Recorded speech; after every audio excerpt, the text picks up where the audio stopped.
kita hanya memahami kulit-kulitnya agama, itu yang bikin orang itu ekstrim. Saya rasa itu intinya Pak Kiai. Intinya di situ itu. Ya.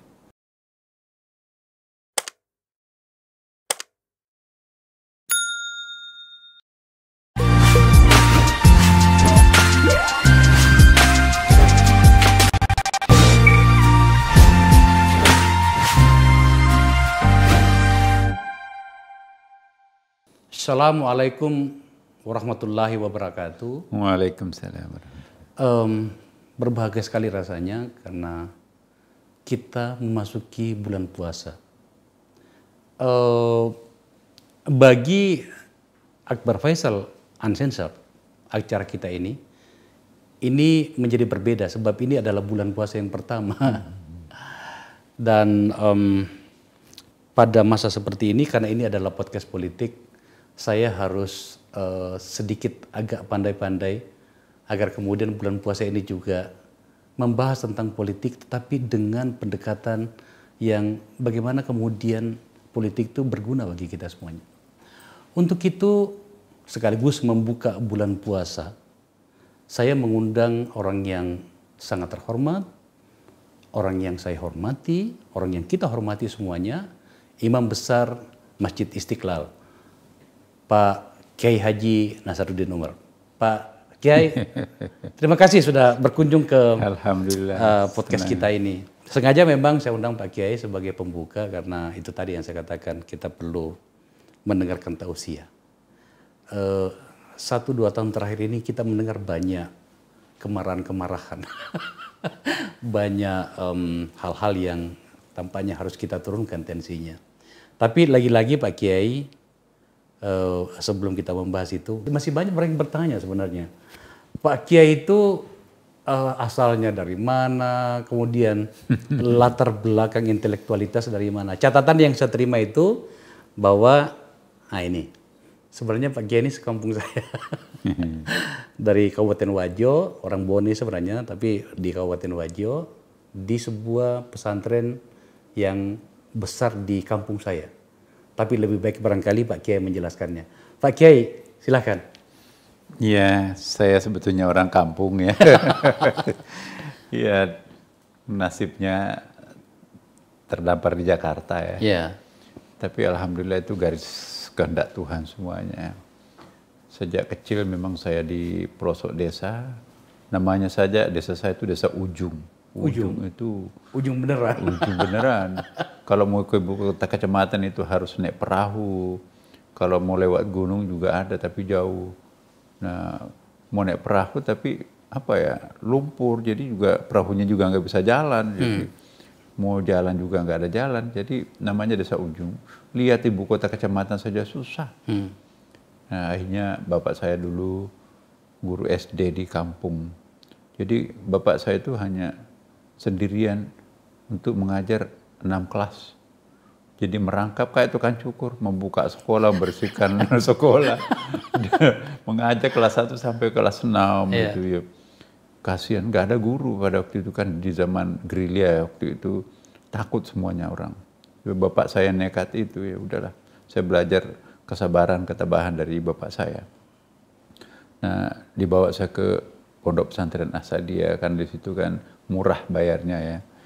Nah, di pondok itu ya saya kelas 3 di kampung. Ya, pindah ke Sengkang ya. Kelas 6, jadi loncat 3 tahun tuh. Terus jadi sampai kelas alia ya saya di sana. Saya merangkap ya, SD Ibtidaiyah, kemudian Sanawiyah PG 4 tahun. Baru ada alia dan sanawiyah, alia dan PGA 6 tahun. Jadi waktunya itu penuh di masjid karena kita juga harus menghafal Quran kan. Nah, nanti saya kenal perguruan tinggi negeri itu di Alauddin Makassar, Fakultas Syariah.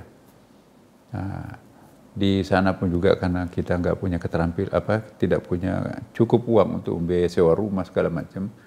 Nah, saya tinggal di masjid. Penjaga masjid lah, jadi di Sengkang dulu pun juga saya tinggal di masjid ya, karena sewa rumah kan susah jauh-jauh, jadi saya tinggal di masjid. Kemudian juga di Makassar juga tinggal di masjid. Dan pindah lagi ke Jakarta, saya juga tinggal lagi di samping masjid, jadi menjadi pengurus masjid. Jadi nasib saya itu dari masjid itu. Saya ke Amerika pun juga tinggal di masjid. Ya, dan pada akhirnya kita beli gereja itu jadi masjid sekarang ini, Imam Center di Washington. Ya, saya di Belanda juga pernah studi. Ya. Saya juga meminta salah seorang tokoh orang kaya kita lah untuk belikan anak-anak Indonesia itu masjid. Karena kita kan pakai ruko, ya ruko itu sempit, Jumatan nggak sampai meluber ke jalan. Ya Pak Prabowo Sutejo beli tempat untuk kita bangun masjid. Ya alhamdulillah, ya, dari masjid ke masjid pulang. Saya di Washington itu Pak SBY pulang, negara kita juga membutuhkan Anda. Jadi saya di Amerika itu sebagai visiting scholars di Johnson University di Washington DC. Saya bersama keluarga, anak-anak semuanya di situ ya. Ketemu Pak Nasr di sini, iya Pak. Pulang, negara kita membutuhkan Anda ya. Jadi sebetulnya bukan hanya ajakan beliau yang membuat saya pulang, tapi ibu saya tuh sudah tua dan sakit keras. Saya tidak ingin orang tua saya meninggal sementara saya di Amerika. Pasti nggak bisa lihat mayatnya kalau misalnya meninggal saya nggak ada. Saya bercita-cita di pangkuan saya, ibunda saya itu. Subhanallah. Ya saya ingin melihat wafatnya itu. Karena dialah betul-betul saya menyaksikan seorang ibu ya, tidak tamat SD tapi banting tulang untuk menyekolahkan anaknya. Saya 8 bersaudara ya. Jadi bapak saya pegawai negeri, nggak mungkin membiayai 6 orang itu, 8 orang itu, meninggal 2 orang. Jadi ibu saya yang pontang-panting, ibu saya sakit keras, enggak. Saya harus pulang. Kalau saya di Jakarta, ibu saya panggil ke Jakarta. Akhirnya benar, tidak lama setelah pulang ke Indonesia, ibu saya meninggal di paha saya. Ya, saya menyaksikan betapa nikmatnya, tapi berapa di tengah kesedihan, tapi saya menikmati betul. Kalau saya di Amerika, nggak mungkin saya bisa memangku kedua bapak ibu saya seperti ini. Bapak saya juga seperti itu ya. Saya merasa sangat puas ya. Orang yang paling berjasa dalam hidup saya itu, saya menyaksikan menghembuskan napas terakhir. Tersenyum menyaksikan anaknya. Ya itu puncak kebahagiaan saya sebagai seorang anak. Ya, jadi saya lahir di Bone, tapi istri saya Cirebon ya. Kemudian juga ya anak-anak semuanya di Jakarta ya. Alhamdulillah dua-duanya, mungkin cita-cita saya dulu ingin jadi dokter ya. Karena paman saya ada mantri itu tukang suntik orang kan.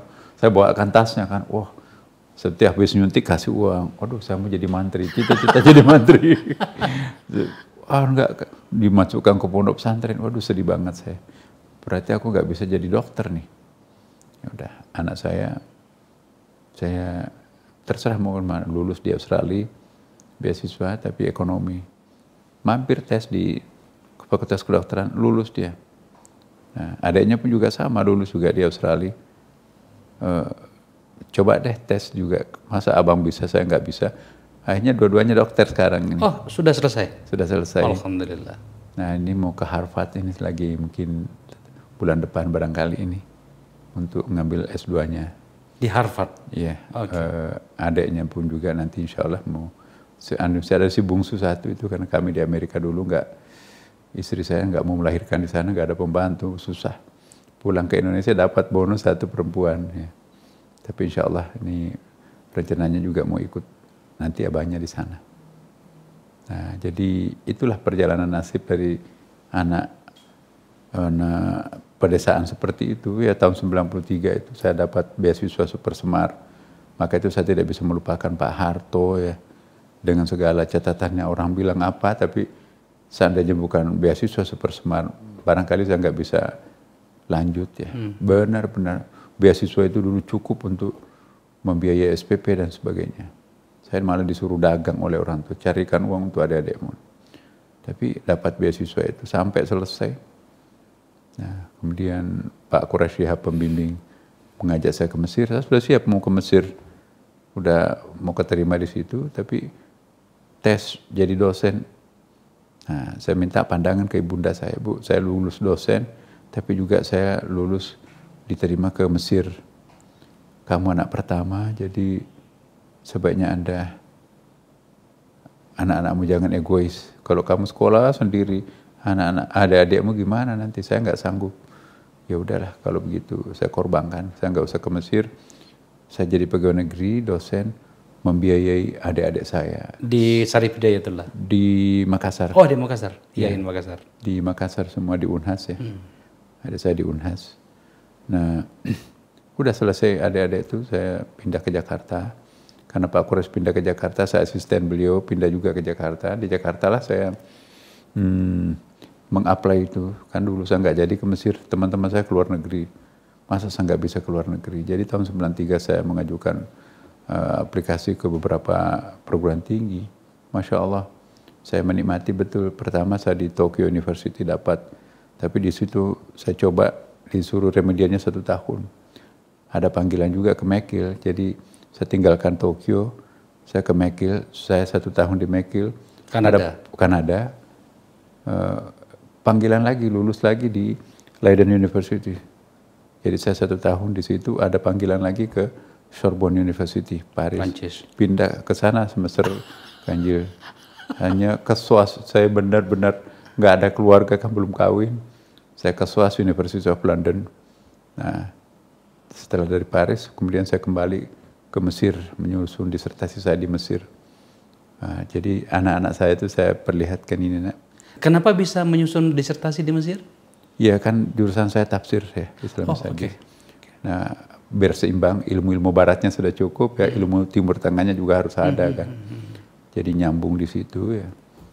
Nah, itulah ceritanya sampai sekarang ini ya. Terus saya meraih doktor terbaik ya, karena kebetulan disertasi saya gender perspektif in the Holy Quran ya. Itu memang saya yang pertama katanya yang menulis tentang gender itu. Maka itu langsung saya ke SOAS, selesai pengukuhan guru besar, ya termudah di UIN Jakarta pada waktu itu. Hari ini saya mempresentasikan orasi ilmiah guru besar. Besoknya Duta Besar Inggris mengundang saya ke Inggris di SOAS untuk melakukan ya postdoc di situ. Jadi saya waktu itu masih Tony Blair. Nah, jadi saya ke sana. Dan setelah itu 3 bulan pulang dari Inggris, 3 bulan panggilan lagi ke Johnston. Saya untuk diminta untuk visiting scholars dalam bidang studi gender di Washington DC. Saya bangga betul di situ ya, karena saya ya bisa masuk. Itu kan salah satu perguruan tinggi yang high class di Amerika ya. Nah, kemudian disitulah saya ketemu Pak SBY, disuruh pulang. Nah, tapi ada juga lucu, saya disuruh pulang mau jadi apa? Hampir 1 tahun di Jakarta nggak diapa-apain ya. Jadi saya pamit lagi ke Pak SBY, Pak saya mau kembali ke Amerika. Kenapa? Iya Pak, saya masih diperlukan juga komunitas Amerika itu. Mumpung masih ada rumah dan masih ada kontrak ya belum. Ya saya kan full break ya, masih cukup lah. Nah terus udah jangan ke sana. Telepon lah Pak Menteri Agama. Kenapa Pak Nasar nggak diangkat? Ya kan sudah diberikan, tinggal di mejanya Bapak. Belum pernah sidang TPA-nya itu kan. Karena dulu waktu pengusulan pertama cuma saya sendiri diusulkan. Pengusulan sebagai? Dirjen. Dirjen, oke. Ya dirjen. Tapi ditolak karena menurut undang-undang harus 3 kan, ada pendampingnya, jangan hanya 1. Nah diusul ke sana sudah nggak ada lagi TPA, hampir 1 tahun nggak ada TPA pada waktu itu. Ya, akhirnya saya di TPA kan itu sendirian langsung supaya Nasaruddin jangan pulang ke Amerika. Udah angkat segera, ya bisa dilantik sendirian dirjen pada waktu itu. Yang lainnya di kementerian nggak ada, saya sendiri diminta untuk Dirjen Bimas Islam supaya jangan pulang ke Amerika ini.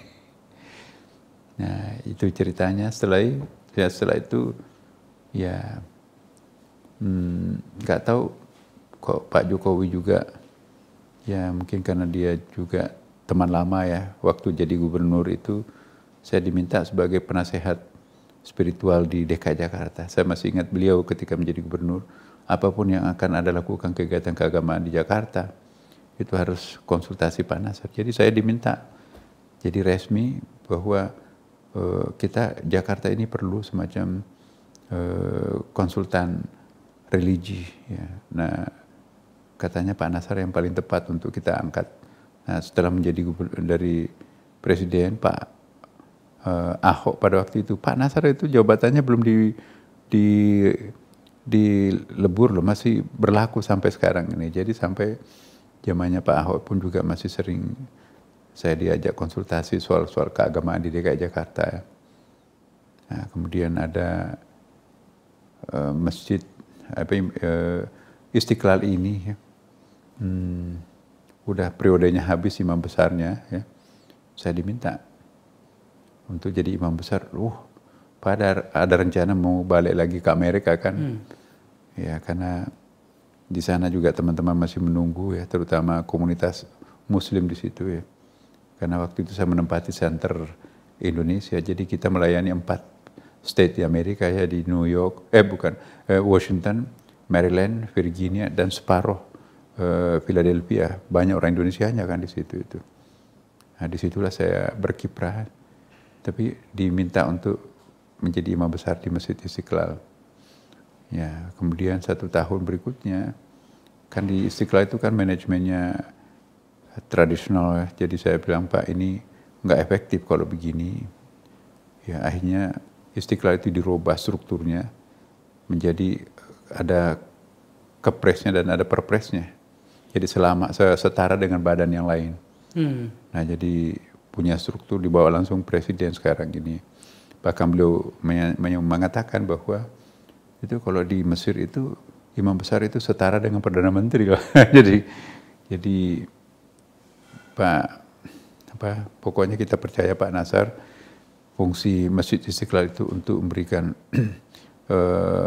konsultan lah untuk seluruh masjid di Indonesia, terutama BUMN, masjid-masjid BUMN dan pemerintahan. Dari Istiqlal itu pun juga Pak Jokowi mempercayakan untuk memberikan tugas, pokoknya Istiqlal jangan hanya menjadi tempat peribadatan saja. Bagaimana supaya Masjid Istiqlal ini bisa memberdayakan masyarakat. Nah, kata-kata ini saya pegang betul. Jadi akhirnya sekarang ini Masjid Istiqlal itu kiprahnya bukan hanya tempat ibadah ya, tapi bagaimana memberdayakan dan diberdayakan oleh masjid. Alhamdulillah kita dipercaya sekarang ini menjadi Ketua Asosiasi Imam-Imam Masjid Internasional, Imam Besar. Ada Asosiasi Masjid-Masjid Ibu Kota Internasional, Istiqlal juga diminta. Jadi kita di Jakarta, Istiqlal sekarang sudah menjadi Go International. Jadi kita koordinator Masjid Ibu Kota Internasional, kemudian juga imam besar ditunjuk sebagai Ketua Asosiasi Imam Internasional. Nah, sekarang ini tugasnya Istiqlal, kita mendirikan pendidikan kader ulama. Dan satu hal yang sangat istimewa, belum pernah ada di dunia lainnya, pendidikan kader ulama perempuan. Kami kerjasama dengan LPDP, jadi seluruh mahasiswa pendidikan kader ulama ini dibiayai oleh LPDP. Dan program khususnya itu ya, kita ada shock course-nya nanti itu di Al-Azhar University di Kairo, Mesir. Dan ada satu kerjasama kita juga dengan Harvard University di Amerika Serikat ya. Karena ini nanti kita akan mensuplai ulama-ulama atau imam-imam di negara-negara lain. Jadi Amerika, kami sudah mengumpulkan kemarin, kami undang 40 duta besar datang ke Istiqlal. Itu saya kira satu prestasi tersendiri. Istiqlal bisa menghadirkan 40 duta besar di negara barat dan di Amerika Latin, Amerika. Jadi kita ber-MOU supaya nanti imam-imam masjid mereka itu disuplai dari Indonesia. Ulama-ulama mereka itu, katakanlah guru agama Islam mereka itu dari Indonesia. Jadi saya juga heran kenapa kok Indonesia tertuju pilihannya untuk meminta guru-guru agama atau imamnya. Mereka katakan kami percaya bahwa Indonesia itu pertama moderat ya. Yang kedua juga ada akulturasi, ada percampuran, ada penyerasian antara adat istiadat kearifan lokal dengan ajaran agama Islam. Jadi tidak dipertentangkan antara agama dengan budaya lokal. Nah itu poin yang sangat penting. Jadi Tony Blair sendiri ketika jadi Perdana Menteri itu datang terbang ke Inggris ya, bukan untuk kerjasama ekonomi, tapi malah justru kerjasama untuk pembinaan keagamaan itu. Saya masih ingat itu waktu Pak SBY itu ditunjuklah 7 orang advisor itu ya.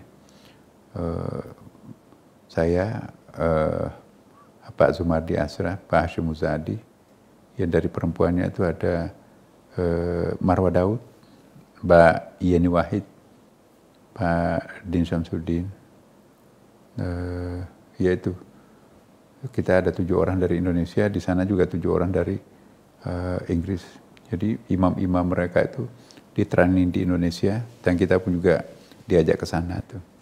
Nah, Amerika pun juga, Amerika juga minta supaya kita mensuplai imam-imam di sejumlah masjid di Amerika. Nah, persyaratannya harus kekuatan bahasa Inggrisnya.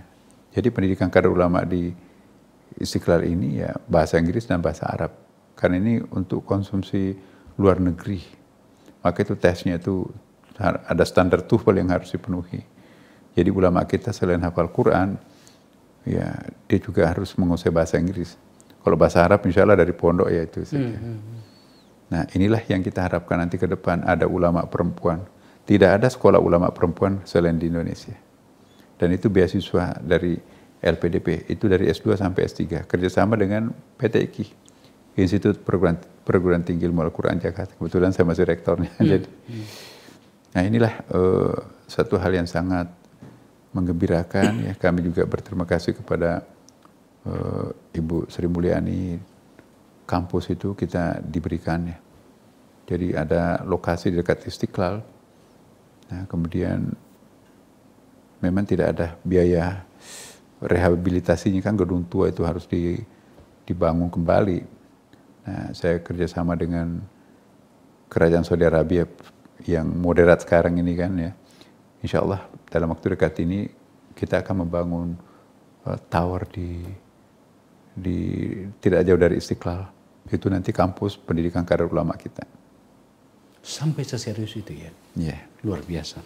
Pak Kiai, penjelasan yang sangat runtut dan tampaknya belum banyak orang yang tahu bahwa Istiqlal betul-betul mungkin kata yang tepatnya bukan berganti wajah ya, tetapi melakukan banyak hal untuk itu. Sampai katanya itu akan ada jalur terowongannya gitu ya. Itu luar biasa. Ya itu juga pertama disoroti, dikritik, ngapain dana sebesar itu kalau kita bangun masjid, berapa masjid itu dibangun. Tapi saya bilang enggak, kita harus membuat sesuatu yang baru yang belum pernah ada. Tadi kan pendidikan kader ulama perempuan kita yang pertama. Nah terowongan menghubungkan 2 rumah ibadah ini kita juga yang pertama. Ternyata ditiru juga di beberapa negara sekarang ini. Penonton yang sedang kami bahas ini adalah akan ada terowongan menghubungkan antara Istiqlal dengan gereja katedral. Luar biasa. Itu belum jadi Pak Kiai? Sudah jadi, tapi kita perbaiki sempurnakan karena itu kan persiapan tuh G20 nanti itu di Jakarta ya. Jadi kita lagi sayembarakan sekarang ini karena kita akan menampilkan ornamen-ornamen interfaith di dalamnya ya. Tidak terlalu panjang sih tunnelnya itu, tetapi ada ilmu di situ ya. Ada dioramanya, ada videotronnya yang bisa memberikan informasi tentang toleransi di Indonesia ya. Dan saya kira nanti itu akan menjadi salah satu ikon Jakarta lah, mungkin ikon nasional juga. Saya akan sedikit bertanya, betul-betul bertanya, karena sejujurnya saya bukan seorang ahli tafsir, ahli perbandingan agama gitu ya. Sebagai warga negara, kami sering di sini, di Nagara Institute ini, lembaga penelitian di sini, mendapatkan banyak masukan agar kemudian kami meneliti tentang apa yang terjadi dengan kita, di mana radikalisme semakin mengemuka. Intinya kira-kira kenapa sih kita sebagai orang yang beragama tiba-tiba menjadi beringas, gampang marah? Sebenarnya Islam seperti apa sebenarnya kita ini di Indonesia, Pak Kiai? Kalau boleh tanya. Iya. Saya harus berani mengatakan bahwa ada yang salah di dalam pengajaran keagamaan kita di Indonesia ini. Terutama Islam ya. Saya sudah berkali-kali menyampaikan juga kepada para pihak ya. Mestinya kan kita belajar agama itu dari, ya pohon itu tumbuhkan dari akar, terus ke batang, ranting, daun, kemudian bunga sampai buah. Nah kita itu sama di Al-Quran itu kan juga turun di Mekah dulu. Apa yang diturunkan Allah pertama itu kan akidah ya. Pangkalan pendaratannya dulu kan, nanti di Madinah itu kan baru turun fikihnya, turun syariahnya ya, turun hukum-hukumnya. Nah kita di Indonesia mempelajari Islam itu dari apa ya, dari rambut ke kaki itu ya, dari buah langsung baru kita masuk ke pohonnya. Seharusnya kan kita mempelajari Islam itu mulai dari basicnya dulu, akidahnya dulu, supaya nanti terakhir itu baru kita masuk kepada hukum. Nah sekarang kita belajar fikih dulu baru belajar akidah. Nah jadi apa jadinya kalau fikih sekarang seperti menghakimi tauhid. Padahal tauhid itu kan yang harus menjadi pokoknya kan. Nah kita karena belajarnya langsung fikih. Coba kita lihat anak-anak kita di SD itu langsung disuguhi fikih, rukun Islam, kemudian syarat itu batal, itu haram, itu dan seterusnya kan. Padahal itu kan ada pangkalan pendaratannya dulu yang harus diberikan kepada anak. Garis universalnya agama itu apa? Itu kan kalau kita lihat dalam ayat yang pertama Tuhan turunkan itu sangat plural. Ayat yang turun di Mekah itu jarang sekali menggunakan kata Allah. Karena nggak populer Allah pada saat itu semua menggunakan Rabbun. Coba kita lihat juz Amma itu ya. Qul a'udzu birabbin nas malikin nas. Jadi kata Rabbun alhamdulillahirabbil alamin ya. Jadi Rabbun itu semuanya itu. Sabbihisma rabbi, iqra bismi rabbik. Enggak, bukan iqra bismillah ya kan. Iqra bismi rabbik. Karena Rabbun itu kan universal diketahui Tuhan ya kan. Tapi kalau Allah itu kan lebih eksklusif. Nah nanti di Madinah itu baru the word kata Allah itu banyak dipakai. Ayat-ayat hukum banyak turun di Madinah kan. Nah kita langsung memperkenalkan masyarakat kita mulai dari kecil sampai yang tingkat perguruan tinggi fikih. Apa akibatnya? Ya kita terlalu hitam putih. Pokoknya black white kita melihat kalau kamu bukan begini berarti kamu bukan kami.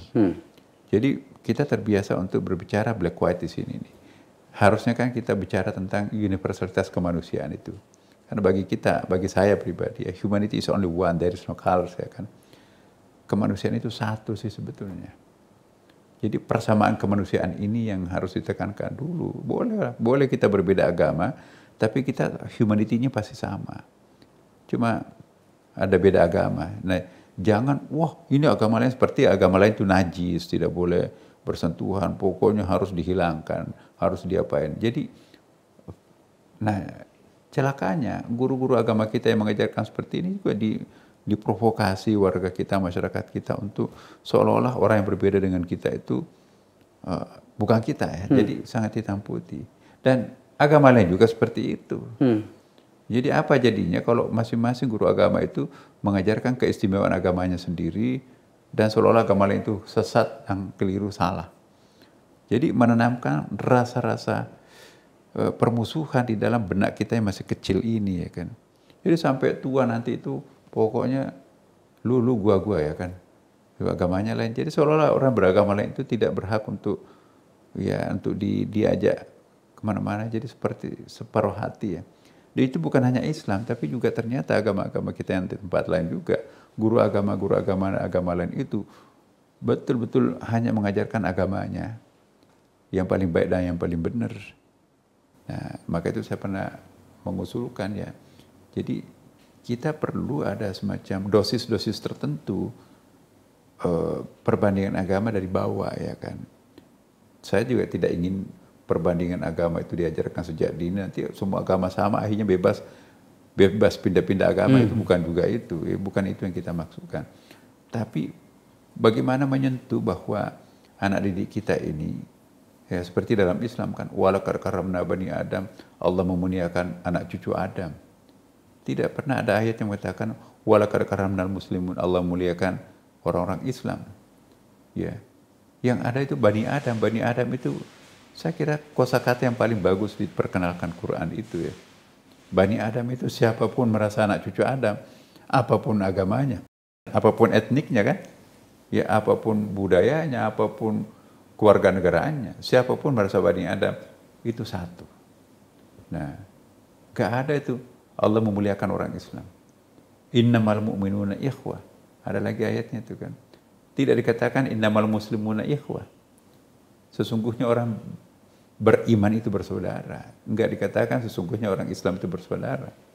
Jadi yang diperkenalkan Quran itu Bani Adam dan solidaritas orang beriman ya kan. Nah jadi kita harus lebih mengedepankan aspek persatuan antara agama-agama ini, jangan menekankan aspek perbedaannya kan. Jadi aspek encountersnya, perjumpaannya kan. Nah kalau kita menyuguhi pendidikan agama, sejak dini anak kita itu berbeda dengan yang lain. Jadi sampai nanti tua itu nanti tekanannya itu adalah perbedaan. Mestinya kan dibalik, tekanannya itu persamaan. Lebih baik orang itu aktif beragama pada agamanya masing-masing daripada mereka itu anti agama sama sekali. Itu yang saya maksud Pak Kiai. Dan kemudian sempurna situasinya dalam format yang tidak menyenangkan, maksud saya adalah atas nama media sosial, atas nama teknologi, muncullah orang-orang, saya gunakan kata orang-orang, itu berceramah. Itu bahkan menambah kemarahan dengan bahasa provokasi yang sejujurnya, meskipun saya bukan orang ahli agama, sejujurnya juga enggak terlalu dalam pemahaman agamanya gitu. Makanya kemudian ada orang mengatakan inilah susahnya katanya kalau muncul Kiai Facebook apalah namanya gitu kan kayak. Ya. Dan kemudian dampaknya luar biasa. Apa yang harus kita lakukan atau barangkali bersikap bagaimana menghadapi hal seperti ini Pak Kiai? Kalau saya sih ya, ini agak sedikit statement saya agak kontroversi ya, tetapi lebih baik saya ungkapkan daripada ya tidak. Ini mungkin saya belum tentu benar loh ya, mungkin juga saya tidak benar ini. Tapi saya menghendaki ya, perlu ada peninjauan kurikulum. Kurikulum pembelajaran keagamaan kita, bukan saja dalam Islam ya, tapi juga agama-agama lain. Saya juga sudah meneliti kurikulumnya agama-agama lain. Jadi saya melihat ada persamaan ini. Jadi mengajarkan perbedaan terhadap para murid. Bukan mengajarkan aspek-aspek encountersnya persamaan ya. Pada Quran itu kan menganjurkan kepada kita itu lakum dinukum waliyadin ya kan. Agamamu agamamu, agamaku agamaku kan. Jadi Al-Quran itu luar biasa. 17 kali kata Yahudi disebutkan. 15 kali Nasrani atau Kristen disebutkan. Bahkan agama yang mungkin dianggap aliran sesat itu juga disebutkan dalam Al-Quran. Jadi Quran itu memberikan pengakuan terhadap agama lain. Walaupun tidak memberinya pembenaran. Inna dina indallah al-Islam. Agama yang paling benar adalah Islam. Tetapi jangan menafikan keberadaan agama lain. Ya, la ikraha fiddin, tidak boleh memaksa orang lain masuk agama Islam. Atau sebaliknya kan, tidak boleh ada saling memaksa. Karena kalau kita paksakan, itu kan juga nggak efektif itu kan. Agama itu harus promoting dari dalam sendiri ini. Ya, jadi saya memang menghendaki ya kalau boleh kita perlu duduk bersama ya. Bagaimana menciptakan suatu kondisi ke depan bangsa Indonesia ini agar bisa menjadi bangsanya sendiri ya kan. Pelajaran-pelajaran keagamaan kita kan juga mohon maaf ya itu kan banyak kita terjemahan atau mungkin buku aslinya dari Timur Tengah. Misalnya fikih kita itu kan. Kebanyakan fikih yang kita pelajari di sekolah-sekolah kita itu, di pesantren-pesantren juga ya, adalah kitab-kitab fikih yang disusun oleh ulama-ulama dari Timur Tengah. Ya, yang punya struktur budaya tersendiri, ya kan. Dan itu terus kita akan pelajari di Indonesia, yang notabene kultur kita sangat berbeda. Kultur Timur Tengah itu kan kultur kontinental, masyarakat daratan. Ya memang susah untuk diajak orang untuk apa ya, egaliter. Itu kan masyarakat daratan itu berkasta-kasta itu. Ya, stratifikasi sosialnya itu berlapis-lapis ya. Social structure pada masa Nabi hidup itu ada 12 tuh ya. Ada 12 kasta itu, mulai dari Arab, mulai dari budak Ajami. Yang paling rendah itu budak perempuan non-Arab. Coba bayangkan, sudah perempuan, budak lagi, non-Arab lagi. Nah itu diasosiasikan TKW. Oke. TKW itu kan bahasa Arab sana itu khadam. Khadam itu masih dipahami oleh sebagai orang Arab itu sebagai ya budak. Ya. Jadi kasta rendah. Psikologisnya itu ya kasta paling rendah gitu kan. Jadi agak susah karena tidak semuanya orang Arab itu kan intelek ya. Ada juga masih mewarisi vocabulary lamanya itu, bahwa yang namanya khadam itu ya tetanggaan atau istilah lain daripada budak gitu ya. Nah jadi saya juga ingin menyampaikan ya bahwa TKW yang kita akan kirim ke Timur Tengah itu ya mungkin vocabnya jangan dipakai tenaga kerja. Tenaga kerja itu bahasa Arabnya itu nanti dianggap itu khadam itu kan konotasinya jelek. Nah kalau kita kan di sini nih ada asisten rumah tangga ya. Vocab itu sangat menentukan psikologi orang itu ya. Jadi pekerja profesional di dalam rumah tangga itu kan memang mencuci itu kan juga memerlukan profesionalisme. Masak itu kan juga pekerjaan profesional ya kan. Jadi dianggap itu jangan pembantu itu ya jongos gitu kan. Itu paradigma seperti itu harus dirubah. Itu bukan hanya kita, tapi di sana juga harus yakinkan. Akhirnya kan digaji standar di bawah upah minimumnya orang di sana. Iya, kan? hampir sama-sama, hampir mirip loh di kita di sini gitu. Jadi apalagi orang kita kan nggak bisa bahasa asing ya. Orang Filipina itu di luar negeri itu kan dihargai gajinya lebih mahal karena bisa bahasa Inggris kan. Nah kita nggak bisa, bahasa Indonesia juga enggak. Ya, jadi saya kira kita mulai bahwa kasta pada masyarakat kontinental itu bertingkat-tingkat. Kasta yang paling tinggi itu adalah laki-laki, bangsawan, Quraisy, Bani Hashim. Kan ada 12 itu kan. Jadi budak, perempuan, non-Arab atau Ajami. Lalu kasta yang keduanya laki-laki, udah bukan perempuan, budak, non-Arab. Ada lagi Arab, perempuan, budak. Ada lagi di atasnya laki-laki, Arab, budak. Itu tinggi itu. Nah, ada lagi Arab, perempuan, non-budak, tapi non-bangsawan. Arab biasalah. Laki-laki, non-raja, non-budak, awam biasa kan. Nah, di tingkat atasnya lagi itu perempuan, bangsawan, tapi non-Quraisy. Sama-sama bangsawan, tapi ada Quraisy Bani Hashim, ada lain-lain macam-macam tingkatnya itu. Nah, kemudian di atasnya lagi laki-laki, bangsawan, non-Quraisy. Di atasnya lagi ada perempuan, bangsawan, Quraisy, Bani Hashim. Itu seperti Khadijah istrinya Nabi itu bangsawan matang tuh. Itu darah biru banget itu. Dan yang paling tinggi laki-laki, ya, bangsawan, Quraisy, Bani Hashim. Wah itu di atasnya itu. Itu paling top itu. Nah, jadi yang bisa pakai jilbab itu hanya garis level 6 ke atas tuh ya. Jadi perempuan budak itu nggak boleh pakai simbol-simbol raja. Jadi jilbab itu, penutup kepala itu pakaian untuk orang-orang nobel, orang terhormat, bangsawan. Tapi Quran turun, pokoknya bangsawan atau non-bangsawan dianjurkan pakai jilbab, pakai penutup kepala. Ya. Kan ada ayatnya itu, dzalika adna ayyurafna fala yudaini. Ya. Kenapa itu harus pakai penutup kepala itu? Supaya perempuan itu dihormati, dihargai. Karena kalau orang nggak pakai kerudung, itu kalau diganggu hukum adatnya itu rendah. Tapi kalau orang pakai kerudung, dilecehkan oleh orang, hukumnya itu berat. Kenapa? Karena kelasnya pasti tinggi. Nah, Islam ini menghargai perempuan dengan cara menyuruh untuk menggunakan pakaian kehormatan, noble dress itu kan. Nah itulah antropologinya jilbab itu, seperti saya ada bukunya itu. Tetapi poinnya Islam itu betul-betul mengangkat perempuan. Nah pemahaman-pemahaman seperti ini perlu kita juga pahamkan kepada masyarakat kita, anak didik kita ya, bahwa tidak mesti harus menjadi orang mirip Arab for the best Muslim.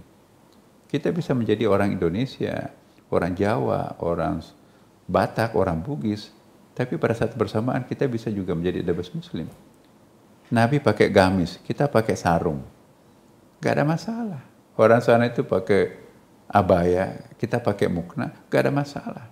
Tidak boleh kita mengatakan yang paling Islam itu adalah gamis, yang paling Islam itu adalah hijab, burqa, ya, dan kita pakai mukna seperti second class Muslim lah. Jadi jangan diimajinasikan Muslim second class itu kalau pakai mukna, kalau pakai sarung itu ya Indonesia itu Muslim second class. The first classnya itu pakai gamis, nggak ada second class diukur daripada pakaian. Inna akramakum minallahi atqakum. Yang the first class itu adalah yang paling bertakwa, bukan diukur pakaiannya kan. Ya, jadi saya juga tetap memberikan kesempatan kepada orang yang mau bercadar, itu hak asasi kok, jangan dilarang. Tapi yang salah itu kalau dia katakan bahwa cadar itu adalah untuk first class dalam Islam, enggak lah. Seandainya cadar itu the best dress itu untuk Muslim, kenapa membatalkan haji? Kalau orang pakai cadar tidak sah hajinya kan? Oke. Kan harus buka semuanya ini. Nah kalau itu memang betul-betul pakaian yang paling Islami, kenapa membatalkan haji? Jadi saya kira kita jangan sampai salah kaprah terhadap atribut-atribut ini. Jadi tidak mesti kita harus menyerupai orang Arab untuk menjadi the best Muslim. Kita bisa menjadi orang Indonesia, pada saat bersamaan kita bisa menjadi the best Muslim. Ya, akhirnya ini yang sangat menarik, apa yang disampaikan kemarin, ada asosiasi ilmuwan dari Timur Tengah itu yang berada di bawah struktur pemerintahan Raja di Dubai itu, datang ke Indonesia, di depan Wapres dia ceramah. Menarik itu Bang Faisal ya, karena gini, dulu kalian para ulama datang ke Timur Tengah belajar tentang Islam. Buku-buku berbahasa Arab itu diterjemahkan ke dalam bahasa Indonesia untuk memahami Islam. Sekarang harus dibalik. Buku-buku yang berbahasa Indonesia harus diterjemahkan ke dalam bahasa Arab untuk mengajari orang Arab tentang Islam. Ini pengakuan dari ketua umum daripada asosiasi ilmuwan Muslim, intelektual Muslim. Jadi mereka itu melihat bahwa Indonesia sekarang ini menampilkan suatu sosok yang sangat mencerahkan. Mereka itu menganjurkan supaya bahasa Indonesia itu, buku-buku keislaman yang berbahasa Indonesia itu harus diterjemahkan segera ke dalam bahasa Arab untuk memberikan pemahaman keislaman tentang orang-orang Arab. Kenapa masih ada sebagian di antara orang-orang yang mengaku memahami Islam itu, Pak Kiai, itu menampilkan wajah yang berbeda dengan apa yang Pak Kiai sampaikan tadi? Contoh nih, saya tuh kalau hari Jumat Pak Kiai, itu deg-degan. Masjid mana lagi yang harus saya datangi? Karena banyak sekali masjid yang saya datangi itu membuat kita tuh menjadi apa ya? Karena itu ada kemarahan di situ, penceramahnya maksudnya gitu ya. Ada kemarahan, ada caci maki, tentu saja dengan berbagai gaya bahasa. Makanya ketika saya dapat masjid yang tiba-tiba itu adem, menawarkan cara pandang yang berbeda seperti yang sering kita lihat termasuk di media sosial itu, kok menjadi sangat istimewa rasanya. Bagaimana harus menyikapi hal seperti itu? Iya, ya itu tadi ya. Manajemen masjid kita juga memang belum tertangani dengan baik ya. Jadi karena masjid kita di sini kan lebih kepada masjid pribadi atau kelompok ya. Kalau kita bandingkan dengan masjid-masjid di Timur Tengah, itu masjid negara yang bikin masjid ya kan. Malaysia pun juga. Jadi masjid-masjid yang ada itu adalah masjid punya pemerintah ya. Maka itu khatibnya pun juga harus menggunakan bahasa pemerintah. Kita bangun sendiri ya, terserah mau mengundang khatibnya siapa. Jadi kita itu betul-betul negara yang sangat merdeka untuk tidak mengatakan negara sangat bebas ya. Tidak pernah ada sensor khutbah ya. Kalau di Malaysia, Brunei, bahkan di Singapura mana ada. Semuanya satu bahasa tuh di Timur Tengah Arab tuh. Berapa masjid di Dubai ada mahasiswa alumni PT kita di situ jadi imam kan. Enak katanya jadi khatib di Timur Tengah. Kita tinggal baca aja. Nggak boleh nggak dibaca. Nah, Indonesia itu paling merdeka tuh masjidnya. Jadi saya melihat itu konfigurasi keilmuan yang ada di Indonesia itu juga akibat daripada kebebasan untuk memberikan informasi tentang Islam yang bermacam-macam tadi itu. Jadi jangan melihat aspek negatifnya semua, itu juga saya melihat ada aspek positifnya. Ada pluralitas pemahaman keagamaan kita. Yang penting buat saya tuh jangan sampai nanti menyalah-nyalahkan orang, menyesatkan orang. Iya. Sepanjang tidak saling menyesatkan, berbeda pendapat itu kan adalah rahmat ya kan. Yang kurang pas itu untuk negara plural seperti bangsa Indonesia ini, ya kita jangan saling menyalahkan. Saya sering mengatakan kalau ada orang yang suka menyalahkan orang lain, sesungguhnya menandakan dirinya masih harus belajar. Tapi kalau sudah mulai mengintrospeksi dirinya sendiri, oh ternyata saya keliru ya. Saya nggak sadar kalau menggunakan kacamata Ray-Ban ini. Pantas semuanya gelap. Ya kan? Iya. Nah setelah sadar itu sudah mulai belajar itu sebetulnya. Kalau tidak menyalahkan orang lain, tidak juga menyalahkan dirinya sendiri, itu sudah arif, itu hampir selesai belajarnya itu kan. Jadi orang yang arif itu tidak pernah mencari kambing hitam, kambing putih. Tapi diam-diam menyelesaikan persoalan yang ada tanpa menepuk dada. Kalau menepuk dada juga belum arif. Kan. Ini yang kita harapkan. Semua orang arif itu pintar, tapi tidak semua orang pintar itu arif. Di Indonesia, pandangan saya, udah terlalu banyak orang pintarnya, tapi yang terbatas orang arifnya. Orang arif itu kita perlukan di bangsa ini. Luar biasa. Pak Kiai, ini bulan puasa dan ini podcast politik. Tak elok rasanya kalau saya tidak bertanya hal-hal yang agak menyerempet ke situ. Bagaimana seharusnya kekuasaan itu diperlakukan di dalam Islam? Terutama pada situasi bulan puasa seperti ini di mana kita diminta untuk lebih banyak sujud. Kita diminta untuk lebih banyak menahan diri. Kalau perspektif saya, itu bulan Ramadan ini harus dimaknai politis. Oke. 11 bulan kita menjadi maskulin. Maka bulan Ramadan ini kita diminta untuk menjadi feminin. Jadi kita kalau over feminin, over maskulin ya, over jantan gitu ya. Power struggle kita menonjolkan. Pokoknya salah yang lain, kita menepuk dada. Semua orang lain salah kecuali kita.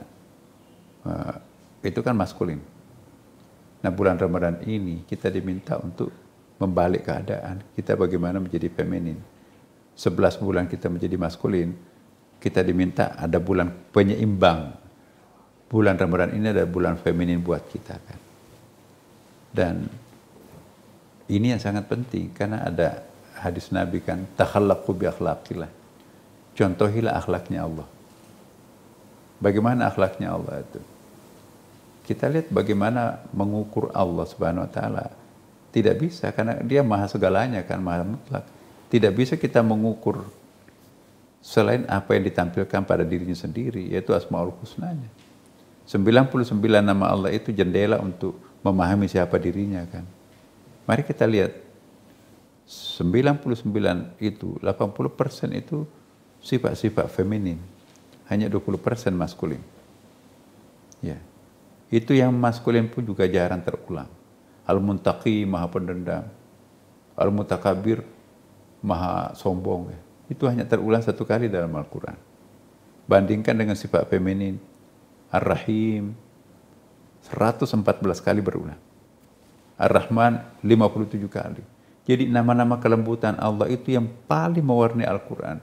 Jadi Quran itu sebetulnya kitab feminin. Akhirnya nabinya pun Nabi Muhammad itu kan itu lebih feminin kan. Bukan power struggle yang menonjol, tapi nurture-nya. Kelembutan. Allah pun juga seperti itu kan. Coba nggak ada tuh Bismillahirrahmanirrahim wal Jabbar dengan nama Allah yang maha pemaksa, maha kuat itu.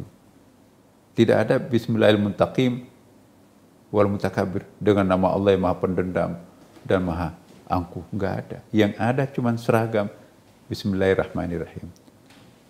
Setiap surah kecuali surah Taubah, karena isinya peperangan itu ya, semua menggunakan Bismillahirrahmanirrahim. Itu kan artinya Allah memperkenalkan dirinya sebagai feminin God. Ya, Alhamdulillahirabbil alamin. Segala puji bagi Allah Rabbul alamin. Ya, pemelihara, pengasuh alam semesta. Tuhan tidak mengatakan Alhamdulillahi ilahil alamin. Ya, Maha suci Allah yang penguasa alam semesta. Ilahun itu nama maskulinnya Allah. Rabbun itu nama femininnya Allah. Jadi Alhamdulillahirabbil alamin. Ya. Segala puji bagi Allah. Rabbul alamin, bukan ilahul alamin. Kalau Rabbun itu nurturing, yang mengasuh, merawat, mencintai alam. Bukan ilahul alamin, yang jantan, yang maskulin, yang maha kuasa. Enggak. Disambung ayat berikutnya, Ar-Rahmanir-Rahim. Maha pengasih, maha penyayang. Jadi ada dua nama Allah di situ ya. Allah itulah Dzul Jalalah. Ya. Itu bagaimana Allah itu? Ar-Rahmanir-Rahim. Kemudian Rabbun, bagaimana Rabbun itu? Ar-Rahmanir-Rahim. Ya, contoh misalnya Presiden Pak Jokowi. Itu as a person ya kan? Ya. Tapi juga kadang-kadang Presiden. Jadi Allah itu, Allah as a person sebagai pribadi kan. Tapi Rabbun itu fungsinya Allah sebagai pemelihara alam. Bagaimana Allah as a person? Ar-Rahmanir-Rahim. Bagaimana Allah sebagai as a God, itu juga Ar-Rahman-Rahim juga. Baik secara pribadi maupun sebagai jabatannya, itu juga dua-duanya Ar-Rahman-Rahim. Jadi baik sebagai presiden maupun sebagai pribadi, harusnya juga mencontoh sifat Tuhan Ar-Rahman-Rahim. Menekankan aspek femininitinya kan. Jadi bukan aspek maskulinnya. Nah kan kapan alam ini dikelola secara over maskulin? Kapan kita menjadi khalifah over maskulin? Umur dunia ini akan pendek. Kalau ingin mempertahankan dunia ini awet lestari, kita harus mencontoh Tuhan. Kita kan khalifah. Khalifah itu bagaimana? Feminin. Bagaimana Nabi menjadi merepresentasikan dirinya sebagai teladan? Iya feminin. Dan jadi jangan sampai nanti Tuhannya feminin, nabinya feminin, kitab sucinya feminin, tapi umatnya over maskulin. Itu kan betul, kontradiktif. Betul. Ada yang salah di sini. Kok kitab sucinya begitu lembutnya, Tuhannya begitu halusnya, nabinya begitu santunnya, umatnya kok garang. What's wrong? Jadi ini pasti ada yang nggak nyambung di sini. Maka itu kita perlu mengevaluasi metodologi apa yang kita harus gunakan memperkenalkan substansi ajaran Islam ini. Bahkan ada hadisnya kan. Kalau Quran itu dipadatkan, pemadatannya surah Al-Fatihah, 7 ayat. Kalau dipadatkan lagi, pemadatannya ayat pertamanya Bismillahirrahmanirrahim. Jika dipadatkan lagi, itu di situ ada Ummus Sifah, Ar-Rahmanir-Rahim, Ummul Asma. Apa artinya Ar-Rahmanir-Rahim? Maha pengasih, maha penyayang. Dua kata ini berasal dari satu akar kata yang sama. Ar-Rahman dan Ar-Rahim itu dari akar kata Rahimah. Apa artinya Rahimah? Cinta. Oh. Jadi kalau 6.666 ayat itu dipadatkan menjadi satu kata, maka kata itu adalah cinta. Rahimah. Iya. Rahimah artinya cinta. Jadi kalau ada memperkenalkan Islam menampilkan kemurkaan, ya, kasar, benci, itu berkontradiksi dengan intinya Islam itu sendiri. Islam itu kan cinta, bukan murka, bukan benci. Luar biasa. Nah, bulan suci Ramadan ini kita diajak untuk kembali ke fitrah ya kan. Saya katakan tadi, 11 bulan kita maskulin, kita diajak untuk melakukan balancing ya kan. Jangan over maskulin lah. Ada balancing harus di sini ini. Bulan Ramadan itu kita banyak terlarangnya kan. Ya, jangan melayani nafsu. Ya, apakah itu nafsu birahi, nafsu makan, ya, nafsu ambisi pribadi dan seterusnya.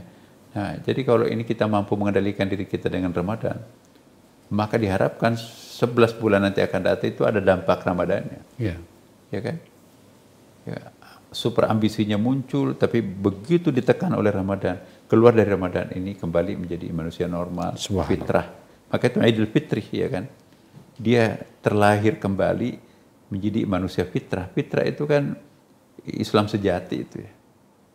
Ya, semua orang dalam rahim ibu, apapun agama ibunya, itu tetap dianggap sebagai agama Islam, fitrah kan. Ya. Jadi saya ingin menitipkan di sini dalam forum yang sangat saya kagumi ini ya. Mari kita memperkenalkan Islam itu dengan esensi Islam itu sendiri adalah santun, ya kan, damai. Ya, kenapa Tuhan memberi nama Islam? Dari segi kosakata saja ya. Inna dina indallah al-Islam. Agama yang diakui di mata Tuhan itu adalah Islam. Wa may yabtaghi ghairal Islam madina fala yaqbalu min. Barang siapa yang mencari Islam, itu al-Islam di situ kan. Ya, al-yawma akmaltu lakum dinakum wa atmamtu alaikum ni'mati wa raditu lakumul Islam madina. Kami rela agama kalian itu agama Islam. Kenapa Tuhan tidak mengatakan inna dina indallah as-salam? Kenapa enggak dikatakan inna dina indallah al-istislam? Dalam bahasa Arab ya, Bang Apar itu kan ada susunannya, ada sulati, ada rubai, ada khumasi, ada sudasi. Semakin bertambah kata jadian itu semakin intensitas meaning diperlukan di situ itu kan. Ya. Jadi apa contohnya? Islam itu kan dari akar kata salimah. Itu 3 huruf kan, sim, lam, mim. Salimah itu artinya tunduk, pasrah, tapi standar. Ditambah 1 huruf, aslama, yastaslimu. Ya, aslama, ya. Aslama itu 4, alif, lam, alif, sim, lam, mim, 4. Berarti lebih tunduk lagi kan. Kalau yang pertama kan tadi tunduk biasa ya kan. Sopan biasa, pasrah biasa. Tapi kalau aslama itu lebih. Kenapa? Tambah hurufnya kan. Ditambah lagi 1 huruf misalnya. Apalagi sampai mentoknya itu sudasi namanya. Istaslama, yastaslimu istislamun. Istaslama itu pokoknya harus tunduk total 100%. Nggak boleh ada cacatnya sedikit pun. Nah, kenapa Tuhan tidak mengatakan inna dina indallah al-istislam? Itu kan perfect, sempurna. Tuhan juga tidak mengatakan inna dina indallah as-salam, itu standar. Karena kalau inna dina indallah as-salam itu liberal di mana-mana nanti jadinya. Bebas kok. Hanya ada nilai tanpa norma. Kalau as-salam. Tapi kalau istislam, kita bukan malaikat. Kita ada kelemahan ya kan? Kelemahan kemanusiaannya ada. Kalau dikatakan inna dina indallah al-istislam, tidak boleh ada dosa sedikit pun. Kita bukan malaikat. Jadi Allah memberikan nama al-Islam itu tawassut, moderat. Jadi kalau kita mengatakan Islam tawassutiyah itu redundance. Apa itu redundance itu? Mubazir kata-kata kan. Islam itu kan sudah tawassut, in between antara 3 dan 5 atau 6 ya kan. Jadi nama Islam itu sendiri juga itu sudah moderat. Karena bukan salam, bukan juga istislam. Istislam itu bisa mengajak orang menjadi radikal itu kan, tidak boleh cacat sedikit pun. Tapi kalau salam itu terlalu encer, itu bisa orang jadi liberal. Jadi Islam itu garis tengahnya. Ya jangan ada nilai tanpa norma, itu lembek banget itu kan. Ya, tapi juga jangan terlalu perfect, kita bukan malaikat dan Allah Maha Pengampun. Ya. Jadi kalau nggak ada yang berdosa, bagaimana bisa mengatakan Allah itu Al-Ghafur? Allah Maha Pengampun. Apa yang mau diampuni? Nggak ada yang salah kan? Maka itu ada hadis Nabi. Kalau seandainya manusia itu jadi malaikat, semuanya nggak ada yang berdosa, pasti Tuhan akan menciptakan makhluk lain yang berdosa. Karena kalau nggak ada yang berdosa, tidak sempurna Tuhan. Karena Allah memperkenalkan dirinya itu Al-Afu, Maha Pemaaf. Kalau nggak ada yang salah, siapa yang mau dimaafkan? Allah memperkenalkan dirinya Al-Ghafur, Maha Pengampun. Kalau nggak ada yang berdosa. Siapa yang mau diampuni? Iya, iya. Ya, Allah maha penerima taubat at-tawwab. Kalau nggak ada yang salah, siapa yang mau bertobat ya kan? Ya kan nggak mungkin malaikat tuh minta ampun, dia nggak pernah bersalah kok. Jadi kesempurnaan Allah itu terletak pada nama-namanya, kita lihat kan. Nah, jadi iblis itu pun juga kalau orang sudah sampai ke tingkat ma'rifah lebih tinggi, tidak perlu dibenci. Kenapa? Karena iblis itu kan representasi daripada al-mudil. Ada nama Allah kan maha menyesatkan. Kalau nggak ada yang tersesat, masih bisa ke Allah disebut maha menyesatkan? Apakah bisa kita menyebut Allah itu al-khaliq, maha pencipta, kalau nggak ada ciptaannya? Kan nggak mungkin. Bisakah Allah disebut al-wahhab, maha pemberi, kalau nggak ada objek yang mau diberi? Bisakah Allah disebut al-mudil, maha menyesatkan, kalau nggak ada bukti bahwa dia ada makhluk yang tersesat? Oh, itu kan iblis. Enggak, level manusia juga ada Fir'aun kan? Oh, itu kan Fir'aun. Enggak, di sini juga ada preman yang jahat itu kan. Itu merepresentasikan al-mudil, maha menyesatkan. Tapi di seberang sini juga ada nama Allah al-hadi, maha pemberi petunjuk. Buktinya ada malaikat, itu kan malaikat. Ada juga yang lain, manusia, yaitu nabi. Ada juga Ustaz, ada kita insya Allah yang berpuasa ini. Semoga itu kita merepresentasikan al-hadi. Jadi iblis itu, ya itu juga adalah bagian yang tak terpisahkan dari Asmaul Husna. Ya kan? Kalau nggak ada iblis, siapa yang akan merepresentasikan al-mudil? Apakah kita mau menutupi itu? Jadi iblis itu kita juga kasihan karena mau jadi tumbal untuk al-mudil itu kan. Ya. Kalau nggak ada iblis, kan nggak ada neraka kan. Kalau nggak ada neraka, apa ada surga? Surga itu ada karena ada neraka. Neraka itu ada karena ada surga kan. Coba kalau kita lahir dari rahim. Rahim ini rahim api. Dunia ini dunia api. Kuburan kita kuburan api. Sana juga nanti api. Menyakitkan nggak neraka itu? Emang dari sononya kita memang bersahabat dengan api. Iya, Ya kan? Atau sebaliknya, kita di rahim surga. Dunia ini surga. Kuburan itu surga. Di akhirat nanti itu surga. Nggak ada neraka. Nikmat nggak surga? Nikmatnya surga itu kan ada pembandingnya neraka kan.